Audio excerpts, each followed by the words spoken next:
দর্পফাঁসের প্রেক্ষাপট। বাংলায় একটা কথা আছে না, যে অতিবার বেরো না। আমি আজকে যে ভিডিওটা আপনাদের কাছে দেখাবো 2026-এর নির্বাচনের, যে এই তৃণমূল কংগ্রেসের যে ভরাডুবি হয়েছে, এই ভরাডুবির প্রেক্ষাপটটা, যে উদ্ধত্ত, যে অহংকার, যে স্পর্ধা, যে অশালীনতা, যে অর্বাচীন একটা মানসিকতা, সেই মানসিকতা তৃণমূলকে গ্রাস করেছিল। অভিষেক বন্দ্যোপাধ্যায় একটা বক্তব্য আজকে আপনাদের কাছে চালাবো, এবং তারপর শুভেন্দু অধিকারীর তার জবাবটা আপনাদের কাছে চালাবো। 2026-এর নির্বাচনে তৃণমূল কংগ্রেসের এই ভরাডুবির পেছনে কাজ করেছে কিন্তু এই প্রেক্ষাপটটা, যে ভিডিওটা আজকে আপনারা দেখবেন, যে ভিডিওতে আপনারা দেখবেন যে কোন নোংরা নিম্নগামী একটা মানসিকতার এক যুবকের হাতে মমতা বন্দ্যোপাধ্যায় দায়িত্ব দিয়েছেন তৃণমূলকে বাঁচানোর। তিনি একবারও ভাবেননি যে এই স্টাইলে কথা বলাটা বাংলার অধিকাংশ মানুষ একটা সময় পছন্দ করেন না, যখন চৌর্যবৃত্তিটা একটা প্রাতিষ্ঠানিক রূপ দিয়েছেন। তৃণমূল মানি চোর, চোর মানি তৃণমূল, তৃণমূল মানি চোর, চোর মানে তৃণমূল, যখন একটা প্রতিষ্ঠিত সত্তাতে পরিণত হয়েছিল। এখনও দেখুন, তৃণমূল কংগ্রেস নেতারা বাইরে বেরোতে পারছে না। মমতা বন্দ্যোপাধ্যায় কলকাতা হাইকোর্টে প্রবেশ করেছেন, বেরোনোর সময় সবাই চোর চোর চোর চোর বলে সম্বোধন করছেন। অভিষেক বন্দ্যোপাধ্যায়ের বাড়ির সামনে সারা দিন শুধু মানুষ চোর চোর চোর বলে সম্বোধন করছেন।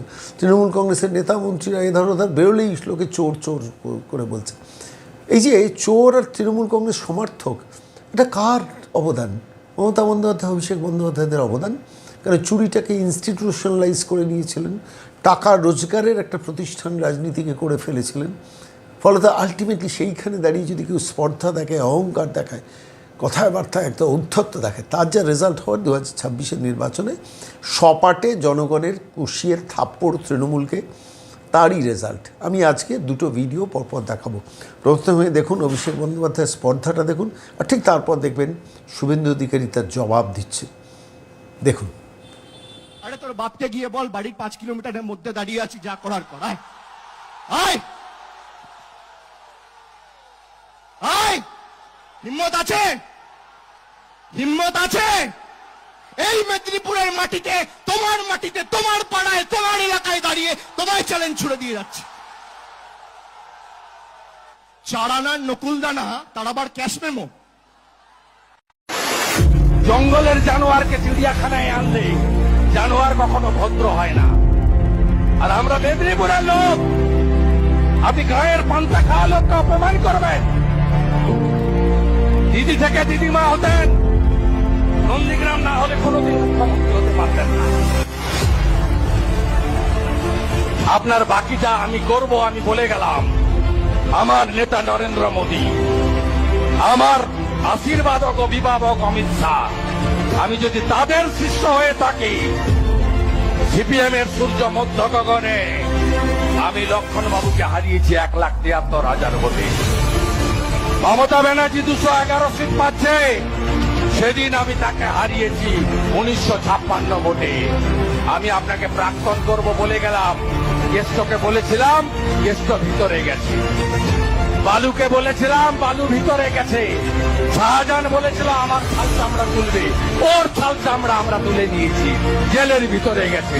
আজকে বলে গেলাম, কুমার জানার মাটিতে দাঁড়িয়ে, বিরাট বাবুর মাটিতে দাঁড়িয়ে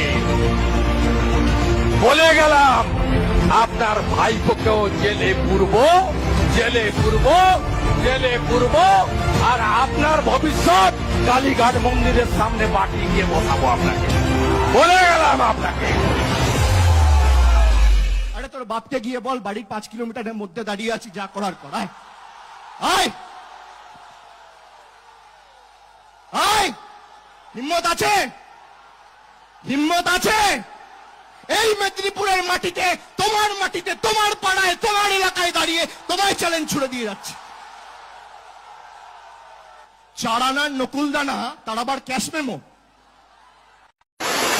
জঙ্গলের জানোয়ারকে চিড়িয়াখানায় আনলে জানোয়ার কখনো ভদ্র হয় না। আর আমরা মেদিনীপুরের লোক, আপনি গায়ের পান্তা খাওয়া লোককে অপমান করবেন। দিদি থেকে দিদিমা হতেন, নন্দীগ্রাম না হলে কোনোদিন মুখ্যমন্ত্রী হতে পারতেন না। আপনার বাকিটা আমি করব, আমি বলে গেলাম। আমার নেতা নরেন্দ্র মোদী, আমার আশীর্বাদক অভিভাবক অমিত শাহ, আমি যদি তাদের শিষ্য হয়ে থাকি, সিপিএম এর সূর্য মধ্য গগনে আমি লক্ষণ বাবুকে হারিয়েছি 1,73,000 ভোটে।